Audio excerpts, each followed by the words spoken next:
3, 2, 1. Selamat pagi Bapak Ibu Saudara yang dikasihi Tuhan Yesus. Selamat bertemu kembali di jam doa pada hari Sabtu pagi, di mana kita semuanya menaikkan doa kepada Tuhan dan juga merenungkan sebagian dari firman Tuhan untuk menguatkan kita semua. Baiklah, kita akan memulai renungan pada pagi hari ini, dan saya mengambil judul adalah menjaga kerukunan melalui keluarga, yang saya ambil dari Kolose 3 ayat 18 sampai 21. Jadi untuk di awal renungan ini saya akan sampaikan bahwa Paulus menulis dalam Kolose 3 ketika ia ada di dalam penjara untuk mengatasi ajaran sesat yang berkembang di kota Kolose, Asia Kecil. Jadi ajaran tersebut menggabungkan filsafat Yunani, mistisisme dan juga hukum Yahudi, sehingga mengaburkan pandangan jemaat Kolose saat itu tentang Tuhan Yesus sebagai Allah yang berkuasa penuh dan satu-satunya. Baiklah, kita akan memulai renungan pagi hari ini dengan berdoa. Bapa yang di surga, Bapa yang kami sembah dalam nama Yesus, kami mengucap syukur Tuhan kalau pagi hari ini Engkau memberikan waktu buat kami semua untuk duduk diam merenungkan firman-Mu. Biarlah apa yang akan Kau sampaikan kiranya boleh menjadi pelajaran buat kami, boleh menjadikan pedoman buat kehidupan kami, sehingga kami boleh menjaga kerukunan antar jemaat melalui sebuah metafora dari Rasul Paulus, yaitu melalui keluarga. Terima kasih Tuhan Yesus untuk hikmat-Mu, pengetahuan-Mu, dan juga kesempatan pagi hari ini. Hanya di dalam nama-Mu kami berdoa dan mengucap syukur. Amin. Jadi pada pagi hari ini kita akan baca sama-sama firman Tuhan yang mendasari renungan pagi hari ini, yang diambil dari Kolose 3 ayat 18 sampai 21. Judul perikopnya adalah hubungan antara anggota-anggota rumah tangga. Saya mulai dari ayat 18. Hai istri-istri, tunduklah kepada suamimu sebagaimana seharusnya di dalam Tuhan. Ayat 19. Hai suami-suami, kasihilah istrimu dan janganlah berlaku kasar terhadap dia. Ayat 20. Hai anak-anak, taatilah orang tuamu dalam segala hal, karena itulah yang indah di dalam Tuhan. Yang terakhir ayat 21. Hai bapak-bapak, janganlah sakiti hati anakmu, supaya jangan tawar hatinya.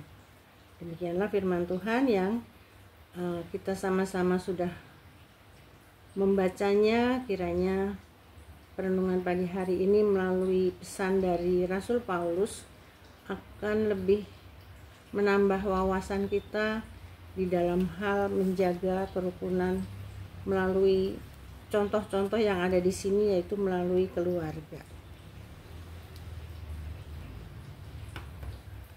Jadi Rasul Paulus menggunakan metafora ataupun menggunakan perumpamaan yang jelas seperti judul perikopnya itu, yaitu hubungan antara anggota-anggota rumah tangga. Jadi dalam rumah tangga pasti ada istri, ada suami, ada anak-anak, ada juga bapak-bapak di sini. Jadi kita punya peran masing-masing untuk menjaga kerukunan. Mari kita akan mulai dari yang pertama. Dari yang pertama adalah dari ayat 21 tadi ya. Jadi hal penting yang harus kita kerjakan ketika kita mau menjaga kerukunan dalam rumah tangga itu adalah nomor 1, memiliki kerelaan untuk menundukkan diri. Jadi memiliki kerelaan untuk menundukkan diri, kenapa di sini ditujukannya kepada istri-istri. Dia bilang, hai istri-istri, tunduklah kepada suamimu sebagaimana seharusnya di dalam Tuhan. Tentu ada maksud dan tujuan Rasul Paulus untuk menyampaikan ini kepada para istri. Mengingat bahwa Alkitab ditulis oleh orang Yahudi pada zamannya yang didominasi pria. Misalnya daftar silsilah keturunan hanya memuat nama laki-laki.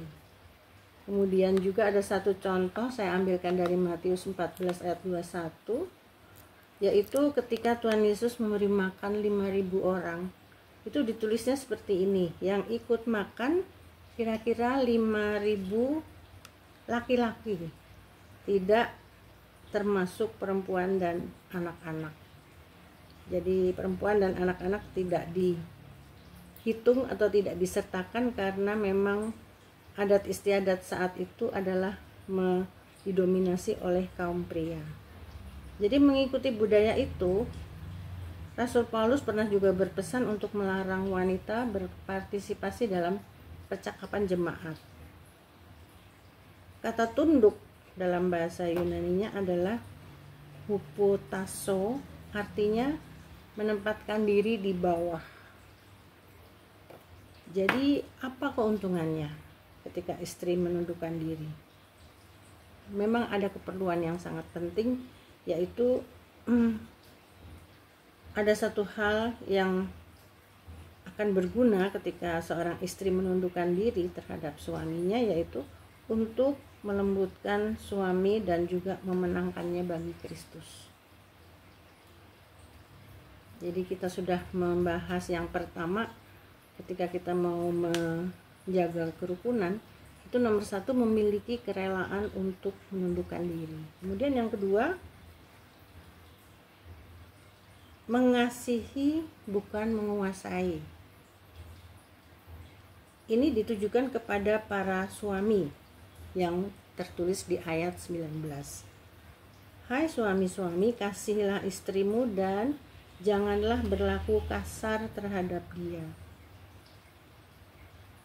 Saya tuliskan di sini mengasihi bukan menguasai. Nah, kasihilah itu bahasa Yunaninya agapao, itu artinya mengasihi, menunjukkan kasih, tidak bersifat emosi saja tapi lebih pada tindakan. Juga tadi ada perkataan janganlah berlaku kasar terhadap dia. Kasar bahasa Yunaninya adalah pikraineste.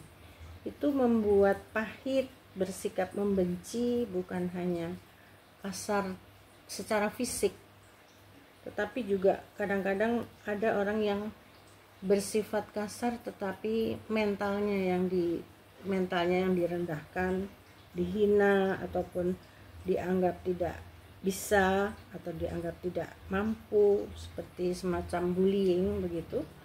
Nah, itu menimbulkan rasa getir, rasa sedih terhadap orang yang dikasari itu. Jadi ada satu ayat pembanding ataupun sebuah referensi. Selain tadi Rasul Paulus bilang kasihlah istrimu dan janganlah berlaku kasar, di sini Rasul Petrus juga pernah mengatakan hal yang serupa. Bagaimana sikap suami terhadap istrinya, yaitu di 1 Petrus 3 ayat yang ke-7. Itu disebutnya begini, perlakukanlah istri dengan bijaksana dan hormat. Bijaksana itu di firman Allah yang hidup diartikan seperti ini, ia memperhatikan kebutuhan mereka. Jadi kebutuhan para istri tentu meliputi jasmaninya, keperluan kesehatannya, kemudian perasaannya, kemudian secara spiritual juga. Dan ada satu hal yang disampaikan oleh Rasul Petrus, bahwa ini semua ketika dilakukan seorang suami kepada istrinya akan mendapatkan hadiah dari Tuhan ya. Karena kelanjutan dari perlakukanlah istri dengan bijaksana dan hormat itu masih koma. Jadi akan dilanjutkan lagi untuk apa? Supaya doamu jangan terhalang. Jadi inilah satu hal yang disampaikan kepada para suami. Ini adalah mengapa Rasul Paulus mengatakan atau menerjemahkan kata-katanya, yaitu mengasihi bukan menguasai, tapi mengasihi itu melakukan hal-hal baik, hal yang bijaksana, hal yang menghormati pasangan hidupnya. Kita sampailah pada ayat yang ketiga, yaitu ayat 20 dari Kolose 3 tadi. Dari situ dikatakan, hai anak-anak, taatilah orang tuamu dalam segala hal, karena itulah yang indah di dalam Tuhan. Jadi kita sudah tadi belajar yang pertama untuk menjaga kerukunan itu, nomor satu adalah memiliki kerelaan untuk menundukkan diri melalui istri tadi. Kemudian yang kedua, mengasihi bukan menguasai, itu disampaikan kepada para suami. Nah sekarang yang ketiga adalah untuk anak-anak. Untuk anak-anak diharapkan ataupun diperintahkan bahwa anak-anak punya kewajiban, yaitu taat dan hormat. Setiap manusia yang masih punya orang tua adalah anak. Misalnya saya ini sudah jadi orang tua tapi saya masih punya bapak dan ibu. Nah saya juga sebagai anak harus berlaku sebagai anak. Ketaatan anak kepada para orang tua adalah cerminan ketaatan mereka kepada Tuhan.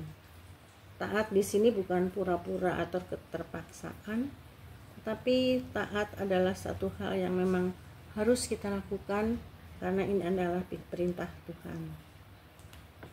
Mari kita berperan sejenak sebagai seorang anak remaja. Kebanyakan remaja menganggap orang tuanya ketinggalan zaman. Kadang dikatain gaptek mungkin. Mama gaptek, nggak ngerti teknologi. HP misalnya mau kirim apa, mau kirim info apa, alamat rumah misalnya nggak bisa. Jadi kemudian dikatakan juga bahwa seorang anak kadang-kadang mengatakan kepada orang tuanya dia tidak tahu banyak hal, bisanya cuma melarang, bisanya cuma menyuruh, bisanya cuma menasehati. Nah itu sebabnya para remaja cenderung menjauhkan diri dan membuat tembok pemisah. Baru setelah melewati masa remaja menyadari bahwa nilai-nilai di balik larangan, perintah, kemudian nasihat, suruhan, ternyata itu ada hal-hal yang penting dan mempunyai nilai yang sangat baik untuk masa depan anak itu sendiri. Memang seorang anak, terutama yang masih remaja, itu kurang senang pada otoritas, yaitu kekuasaan yang mengatur. Inilah yang terjadi. Anak menganggap orang tua sok berkuasa, sebaliknya orang tua menganggap anak keras kepala dan susah diatur. Kemudian apakah ada hal yang bisa kita lakukan untuk menjembatani perbedaan pandangan atau perbedaan pendapat ini? Untuk para orang tua perlu belajar mendengarkan dan menghargai pikiran anak. Sebagai orang tua, kadang-kadang saya juga merasa bahwa saya tuh tahu semuanya karena sudah mengalami. Saya udah ngerti seperti apa jadi orang tua. Tetapi ternyata di sini itu ditekankan bahwa seorang anak itu juga perlu didengarkan, perlu dihargai pikirannya, perlu dianggap, dia itu berharga. Jangan cuma diperintah, disuruh, dinasehatin seperti itu. Jadi anak di firman Tuhan di Keluaran 20 ayat 12 itu di sini juga ada sesuatu yang akan diberikan Tuhan kepada para anak. Ini di 10 perintah Tuhan ya. Itu di sini dikatakan, hormatilah ayahmu dan ibumu supaya lanjut umurmu di tanah yang diberikan Tuhan Allahmu kepadamu. Jadi hormatilah, dalam bahasa Ibraninya kabat, berarti akuilah kewibawaan, hargailah tinggi-tinggi. Jadi seorang anak memang wajib menghormati orang tua karena memang dia diberikan otoritas oleh Tuhan untuk menjaga anak-anaknya. Jadi meskipun orang tua itu juga punya salah, tetapi kita harus memaklumi juga kelemahan mereka, sekaligus mengakui juga kewibawaannya dan menghargai usaha mereka untuk merawat kita anak-anaknya. Nah, sekarang yang keempat adalah hal yang tidak kurang pentingnya dari perintah Rasul Paulus kepada para istri, para suami, dan juga anak-anak, yaitu di sini disampaikan kata bapak-bapak. Ayat 21 berkata, hai bapak-bapak, janganlah sakiti hati anakmu, supaya jangan tawar hatinya. Di sini saya menyampaikan beberapa pengertian ataupun terjemahan tentang tawar hati. Tawar hati di sini sakit hati dahulu. Sakit hati itu bahasa Yunaninya eretizete. Itu artinya merangsang atau membangkitkan kemarahan. Dalam bahasa Inggrisnya mungkin Bapak Ibu Saudara sering mendengar kata provokasi. Nah, itu dari provoke yang artinya membuat gusar, menyakiti hati, mengganggu, dan memancing perasaan sedih. Nah, di bahasa Jawa, saya punya Alkitab bahasa Jawa, saya akan sampaikan sedikit saja di sini. Kolose 3 ayatnya yang ke 21. Hep para bapa, aja nglarakake atine anakmu supaya aja nganti semplah. Nah, ada kata yang mungkin kita jarang mendengarkannya, yaitu kata semplah. Semplah itu artinya menderita, kemudian lelah, terhuyung-huyung, perasaan sedih. Nah, ternyata begitu besar artinya ataupun pengertian kita bahwa ketika seorang bapak-bapak menyakiti hati anaknya, inilah yang terjadi, tawar hati, membuat gusar, menyakiti hati, mengganggu, menderita, perasaan sedih. Sebegitu banyak pengertian tentang tawar hati. Rasul Paulus ternyata berbicara dengan khusus kepada para bapak, yang sesungguhnya dia adalah seorang pemimpin di dalam keluarganya, seorang imam. Tapi di sini dengan tegas Rasul Paulus berkata, jangan sakiti hatinya, supaya jangan tawar hati. Jadi tentang sikapnya terhadap anak-anaknya tadi, berikut akibatnya jika mereka menyakiti hati anaknya. Jadi seorang bapak itu tidak hanya cukup memberikan dia makan, menyekolahkan anaknya, kemudian memberikan baju, dan melihat anaknya sudah besar sekarang, sudah tinggi badannya. Tapi ada hal juga yang harus diperhatikan atau dianggap satu hal yang penting, yaitu mental dari anak itu sendiri harus diperhatikan. Kemudian apa pentingnya? Yaitu untuk melindungi anak-anak dari kepahitan atau kemarahan yang terpendam. Ini akan berdampak buruk bagi mental si anak.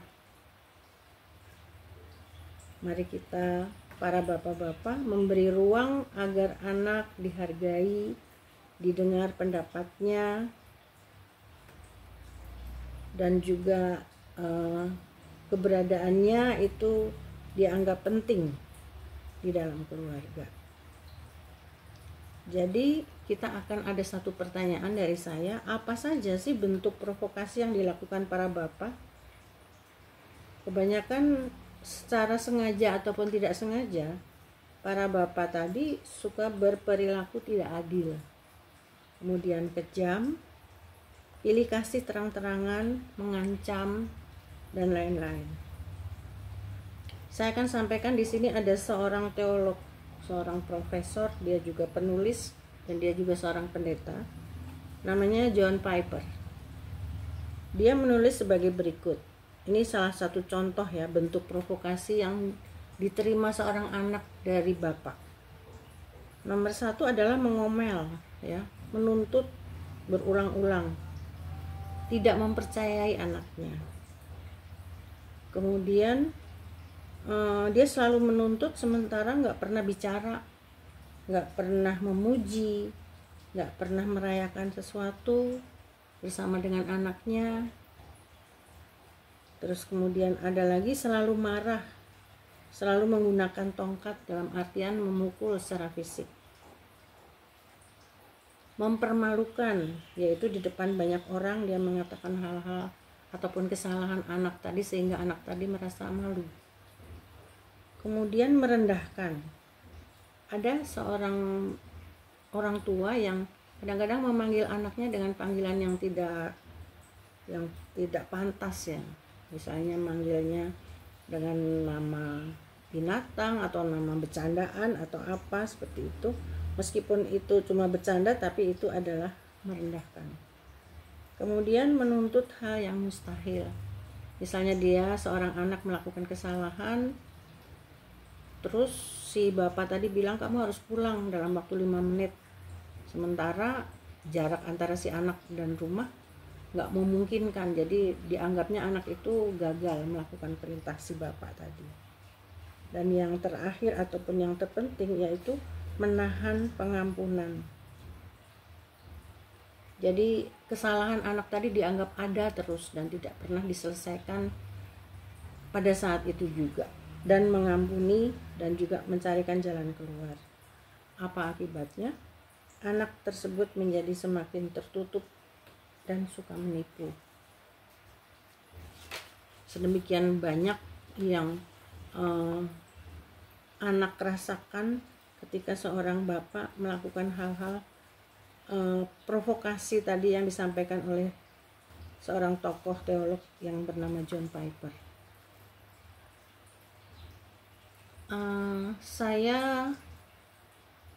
Izinkan saya mengadop pesan gembala pada khotbah Pak Pendeta Johan minggu yang lalu, bahwa orang tua dipanggil juga untuk menjadi gembala bagi kawanan domba yang dipercayakan kepada mereka, yaitu anak-anak. Memelihara, melindungi, menuntun, menyembuhkan, menyegarkan, ya seperti apa yang sudah disampaikan dari Mazmur 23. Kita masih ingat bagaimana contoh seorang gembala yang seharusnya dilakukan oleh seorang bapa kepada anak-anaknya. Memelihara dan menyediakan kebutuhan domba-dombanya sehingga tidak kekurangan, kemudian memberi istirahat dan pemulihan sehingga jiwanya menjadi segar, memberi bimbingan dan arahan sehingga anak tersebut merasa aman di dalam rumah, kemudian melindungi dari bahaya, dari pemangsa, binatang buas misalnya. Kemudian menyediakan keamanan dan penghiburan pada saat anak tersebut mengalami kesulitan. Dan mengurapi dengan minyak, dalam artian perlindungan, kenyamanan, pemulihan dari luka-luka batin. Ini saya ambil dari Mazmur 23. Hari ini kita semua belajar firman Tuhan tentang bagaimana menjaga kerukunan melalui keluarga. Siapapun kita, baik istri, baik suami, anak-anak, bapak-bapak, mempunyai peran khusus masing-masing untuk menjaga kerukunan ini. Selamat mempraktekkan di dalam kehidupan sehari-hari. Selamat rukun-rukun. Tuhan Yesus memberkati. Amin.